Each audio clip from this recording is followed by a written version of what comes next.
আসসালামু আলাইকুম, কেমন আছেন সবাই? আমি চুমকি বলছি লাইফ ইন ইউএসএ চ্যানেল থেকে। আপনাদের জন্য আরেকটা নতুন ব্লগ নিয়ে হাজির হলাম। সবাইকে ঈদ মুবারক, অনেক অনেক ঈদের শুভেচ্ছা। তো আজকে আপনাদের জন্য ঈদের ব্লগ নিয়ে এসে হাজির হলাম। তো রোজা লাস্টের কয়েকদিন থেকে টুকিটাকি কিছু বিচ্ছিন্ন ভিডিও দিয়ে আর কি শুরু করছি। বিভিন্ন রোজায় কী কী ইফতারি করলাম সেগুলো আর কি। তো এটা সম্ভবত 20 রোজার ইফতার তৈরি করছিলাম। তো আম্মা পেঁয়াজ আর বেগুনি ভেজে নিয়েছে, আর আমি সাথে যে শিক কাবাব ম্যারিনেট করে রেখেছিলাম, তো সেই শিক কাবাবগুলো আমি ভেজে নিয়েছি। তো ইফতারের ভাজা পুরো আইটেমের মধ্যে আমার কাছে বেগুনিটা হচ্ছে সব থেকে বেশি পছন্দ। আর ইফতারের যত আইটেম আছে তার মধ্যে আমার কাছে বাংলাদেশি আর কি, এর মধ্যে আমার কাছে চিড়া খুব ভালো লাগে, যদিও এটা অনেকেরই খুব অপছন্দ। আমার কাছে দই দিয়ে চিড়া আর সাথে যদি একটু জিলাপি থাকে তো খুবই মজা লাগে। তো এইটা হচ্ছে আমার গোলাপ গাছের অবস্থা। আমার রাস্তার পাশে আর কি 2টা গোলাপ গাছ আছে। তো প্রত্যেক শীতকালে একদম এটা মরে একেবারে মনে হয় যেন এটা আর জীবনও এখানে ফুল ফুটবে না, এরকম একটা অবস্থা। আবার স্প্রিং আসলেই মাশাল্লাহ ফুল এবং পাতা দিয়ে একদম ভরে যায়। তো এই গাছ দুটো একদম ছোট ছিল, 2020 সালে করোনার মধ্যে লাগিয়েছিলাম। তো মাশাল্লাহ এখন বেশ কয়েক বছরে বড় হয়েছে আর খুব সুন্দর ফুল এসেছে। তো আপনাদের সাথে একটু শেয়ার করলাম। তো এরপর এটা হচ্ছে 22-23 রোজার ইফতার হবে সম্ভবত। তো ওই দিন একটা স্পেশাল ডে ছিল, এই জন্যই কেকটা আনা। তো আম্মা নাতিদেরকে নিয়ে কেক কাটছেন। তো এখন আপনাদের সাথে ড্রেস শেয়ার করছি। তো ঈদের দিন সকালবেলা নামাজে যখন যাব তখন ইনশাল্লাহ এই ড্রেসটা পরার প্ল্যান। শিন থেকে প্রায় বছর 2 আগে এই ড্রেসটা কিনেছিলাম, কিন্তু এটার হাতায় কোনো লাইলিং ছিল না। তো যার কারণে এতদিন ড্রেসটা পরা হয়নি, পরেই আছে। তো এইবার দেশে গিয়েছিলাম তখন লাইলিং লাগিয়ে নিয়ে এসেছি আর কি। তো ঈদের দিন সকালবেলা ইনশাল্লাহ ওইটা পরবো। তারপরেই তো এটা সম্ভবত 25 রোজার ইফতার হবে। তো ওই দিন স্পেশাল আইটেম হিসাবে হালিম বানানো হয়েছিল। রাঁধুনির যে হালিম মিক্স, সেটা দিয়ে হালিম তৈরি করা হয়েছিল। আর এই তো বাজার থেকে কেনা জিলাপি এবং কিছু যে বাজারে কেনা রেডিমেড শিক কাবাব থাকে, তো সেগুলো ভেজে নিয়েছি। তো এই দিয়ে টুকিটাকি ইফতার। তারপর এখন হচ্ছে বাচ্চাদের ঈদের পাঞ্জাবিগুলো আপনাদের সাথে শেয়ার করছি। এই পাঞ্জাবি 2টা আমি দেশ থেকে আসার সময় নিয়ে এসেছিলাম। আমার মামাতো ভাই, উনি আমার 2 ছেলেকে কিনে দিয়েছিলেন আর কি। তো এই পাঞ্জাবি 2টার কোয়ালিটি খুবই ভালো, বাটনগুলো এত সুন্দর। আর এই লাল পাঞ্জাবিটা আমার খালাতো বোন দেশ থেকে পাঠিয়েছে আমার ছোট ছেলের জন্য। তো বড় ছেলের অলরেডি লাল রঙের পাঞ্জাবি আছে, তো সকালে এবং রাত্রে অল্টারনেট করে পরবে। সকালে লালটা পরবে দুজনেই, আর হচ্ছে রাতে একটা দাওয়াত আছে সেখানে আর কি আরেকটা পরে যাবে। আর এই হচ্ছে আমার ঈদের ড্রেস বলতে কি আসলে 2 মাস আগে এই 2টা ড্রেস আমি লাইলাক পেজ থেকে নিয়েছিলাম। তো অনেক দিন থেকে একটু লাল টাইপের একটা ড্রেস খুঁজছিলাম, তো এই ড্রেসটা মোটামুটি ভালো লেগেছে। তো এইটা হচ্ছে একটা ড্রেস ওদের কাছ থেকে নিয়েছি। আর একটা ড্রেস ওদের কাছ থেকে নিয়েছি, সেটা হচ্ছে এটা হচ্ছে লখনৌ স্টিচের মধ্যে একটা ড্রেস।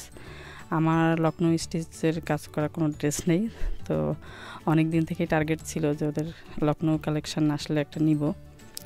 আর এই অলিভ কালার আমার খুব একটা পরা হয় না, তো একটু ডিফারেন্ট কালার ট্রাই করার জন্য এটা নিয়েছি। ওড়নাতেও খুব সুন্দর কাজ আছে। তো আগেই আর কি কিনে রেখেছিলাম, তো যার কারণে ঈদের আগে আর কিছু কিনিনি। তবে আমার 2টা ড্রেসের একটা ড্রেসও ঈদের দিন পরা হয়নি, এই ঈদে পরিনি আর কি। তো ইনশাল্লাহ হয়তো নেক্সট কোনো প্রোগ্রামে পরা হবে। যাই হোক, তারপর এইটা হচ্ছে গিয়ে আমাদের 29 রোজার ইফতার। তো 29 রোজার ইফতারটাই আমরা সবাই একসাথে বাসায় করেছিলাম। 30 রোজায় আমরা মসজিদে ইফতার করেছিলাম। তো বাসায় বলতে গেলে লাস্ট ইফতার করা আমাদের 29 রোজার দিনে। তো অনেক দিন থেকে আর কি চাইনিজ খাবার খাওয়ার জন্য একটু ক্রেভিং হচ্ছিল, যে চাইনিজ যে আমাদের বাংলাদেশি স্টাইলে থাই স্যুপ আর অন্থুন, এটা দিয়ে খাওয়ার খুব ইচ্ছা হচ্ছিল। তো আমি অন্থুন বানাতে পারি না, তো আম্মাকে রিকোয়েস্ট করলাম যে কয়েকটা অন্থুন বাসায় তৈরি করার জন্য। তো আম্মা অন্থুনগুলো বানিয়ে ভেজে নিচ্ছে। তো এটা বানানো একটু ঝামেলা সময় সাপেক্ষই বটে, যেহেতু রুটি বেলতে হয় আর কি। তো যাই হোক, আম্মা অন্থনগুলো ভেজে নিয়েছে, আর হালিমও ছিল সাথে। আর আমার ছেলে এই সুজি দিয়ে বানানো যে একটা ডেজার্ট আছে, বাসবুসা বলে, ওইটা আমার ছেলের খুবই পছন্দ, তো ওর জন্য বাসবুসা বানিয়েছিলাম। আর এদিকে আমি ঝটপট থাই স্যুপটা রেডি করে নিচ্ছি। তো আলহামদুলিল্লাহ সবগুলো খাবার বেশ মজা হয়েছিল। আর স্ট্রবেরি ফার্মে গিয়ে যে স্ট্রবেরি রেখে নিয়ে এসেছিলাম আর কি, ওগুলোতে কিছু ডিপ ফ্রিজ আমি ফ্রোজেন করে রেখেছিলাম। তো সেগুলো দিয়ে আমি কয়েক গ্লাস স্ট্রবেরি আর কি স্মুদি বানিয়ে নিয়েছি। আবার আম্মা লাজানিও বানিয়েছিল আইমানের জন্য। আমার ছেলে যেহেতু উইকেন্ডে আর কি রোজা থাকে, এই জন্য বাচ্চার পছন্দ অনুযায়ী কিছু খাবার তো আসলে বানাতেই হয়। ওরা তো আর দেখা যায় যে আমরা যেটা খাচ্ছি ওরা সবসময় ওটা খেতে চায় না। বাট এই থাই স্যুপ আর অন্তুনটা আবার আমার বড় ছেলে খুবই লাইক করে। তো এইটা দিয়েই বলতে গেলে ওই দিন মূলত এটা খেয়ে ও পেট ভরে ইফতার করেছে। তো এখন আমি থাই স্যুপটা আর কি বাটিতে বেড়ে নিচ্ছি। তো আলহামদুলিল্লাহ ওই দিন ইফতারের সবগুলো আইটেম খুবই মজা ছিল। অনেক দিন পরে এই অন্থুন আর বাংলাদেশি স্টাইলে থাই স্যুপ দিয়ে খেয়ে খুবই মজা লেগেছে আর কি। মনে হলো যে একদম মন ঠান্ডা হয়েছে। বাট ইফতার খেয়ে মন পেট সব তো ঠান্ডা হয়েছে। এখন দেখেন কিচেনের কি অবস্থা। সবসময় তো দেখা যায় যে সাজানো গুছানো ইফতারি দেওয়া আর কি, টেবিলের ছবি সবার সাথে শেয়ার করা হয়, কিন্তু এগুলো তো আসলে বিহাইন্ড দ্য সিন। তবে এটা গৃহিণীদের নিত্যদিনের আর কি স্ট্রাগল। ইফতার করার পর যখন মন চায় যে একেবারে হাত পা ছড়িয়ে শুয়ে থাকি, বাট সেটা আর করা যায় না, কোমর বেঁধে কাজে লেগে নেমে পড়তে হয় আর কি। তো সব গোছগাছ করে একদম ক্লিন আপ করে নিলাম। যেগুলো ডিশওয়াশারে দেওয়ার মতন সেগুলো ডিশওয়াশারে দিয়েছি। তারপরেও অনেক কিছু হাঁড়ি পাতিল বের হয় যেগুলো হাতে ওয়াশ করতে হয়। তো আমার রেস্টোর রুম, তারপর ডাইনিং টেবিল, কিচেন সব পরিষ্কার করে নিয়েছি। তো এখন সব কিছু ঠিকঠাক করে তারাবি নামাজ এবং এশার পড়ার জন্য আর কি মসজিদের উদ্দেশ্যে রওনা হয়ে যাব। তো এই তো 29 রোজার বাসায় সবাই মিলে আব্বা আম্মা আমরা সব ফুল ফ্যামিলি ইফতার করেছি। আর 30 রোজায় আমরা সবাই একসাথে মসজিদে গিয়েছিলাম ইফতার করার জন্য। তো ইফতারের পরে আর কি মেহেদি নাইট শুরু হয়েছে, সব লেডিসরা এসেছে আর কি মেহেদি দেওয়ার জন্য। তো এই হচ্ছে গিয়ে ঈদের দিন সকাল চলে এসেছি আমাদের সেই পার্কে, যে ঈদের নামাজের পর যে প্রোগ্রাম সেটা। তো ঈদের এখানে অনেকগুলো প্রোগ্রাম হয়, বিভিন্ন বাসায় বাসায় দাওয়াত তো থাকে। এরপর ঈদের পর উইকেন্ডে দেখা যায় যে একটা পটলাক হয়। তো আমার কাছে ঈদের দিন সকালবেলার এই যে পার্কে যে প্রোগ্রামটা একদম মেলার মতন, এটা হচ্ছে আমার সব থেকে প্রধান আকর্ষণ। মানে এইখানে আসলে মনে হয় যে আমার ঈদ পরিপূর্ণ হয়েছে এরকম আর কি। দেশে আমার কাছে মনে হয় আমার ঈদগুলো অনেক জীবনের বেশিরভাগ ঈদই অনেক বোরিং টাইপের ছিল আর কি। বাসায় বসে শুধু বিভিন্ন চ্যানেলে রিমোট টেপাটেপি করা, যে কোন চ্যানেলে কি নাটক কি আছে। বন্ধু বান্ধবের সাথে দেখা হতো, বাট সেটা দেখা যেত যে লিমিটেড সময়ের জন্য। এরকম অত বেশি স্বাধীনতা ছিল না যে সারাদিন সকাল থেকে রাত পর্যন্ত ঘুরে বেড়াবো। অনেক ধরনের রেস্ট্রিকশন, অনেক কিছু ছিল। তো যার কারণে আমার এই শহরের এই ঈদের দিনের সকালটা আমার খুবই খুবই পছন্দ। তো এই তো এখানে যেটা সিস্টেম হচ্ছে, এখানে আসার পর সকালবেলা সবার প্রথমে ঈদের নামাজ হয়, তারপর খুতবা হয়, এরপর হচ্ছে ব্রেকফাস্ট সার্ভ করা হয়ে থাকে। ছেলেদের একটা লাইন, মেয়েদের একটা লাইন, এরকম থাকে। আর এই তো ব্রেকফাস্ট দেওয়ার পর তারপর হচ্ছে প্রায় দুপুর পর্যন্ত আর কি প্রোগ্রামটা থাকে। এটা একটা পার্কে হয়ে থাকে। তো এখানে বাচ্চাদের জন্য অনেক ধরনের অ্যাক্টিভিটিসের ব্যবস্থা থাকে।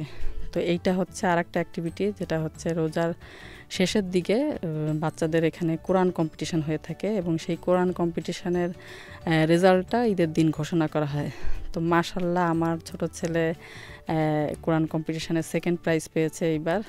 মানে আমরা যেটা একেবারেই আনএক্সপেক্টেড।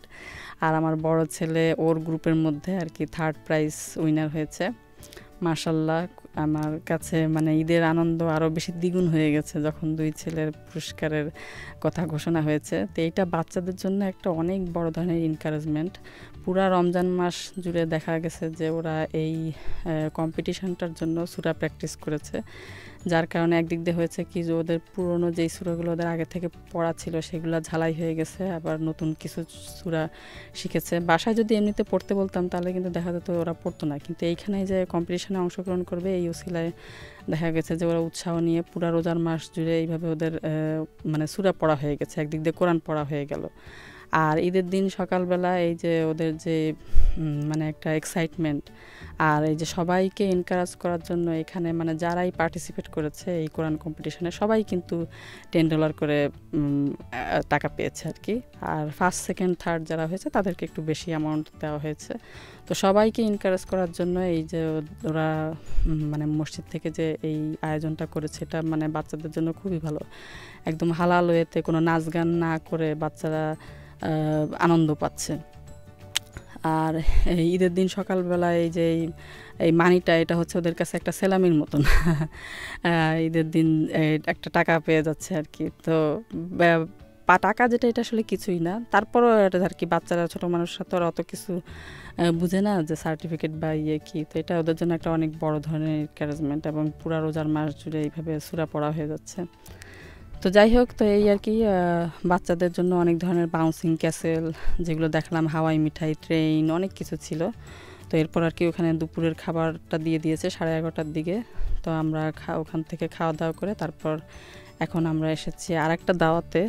তো আমাদের এখানকার ঈদ এরকমই, সকালে ওইখানে, তারপর দেখা যায় যে সারাদিন ব্যাপী পাড়া বেড়ানি, বিভিন্ন জায়গায় দাওয়াত, একদম রাত পর্যন্ত এরকম থাকেই আর কি।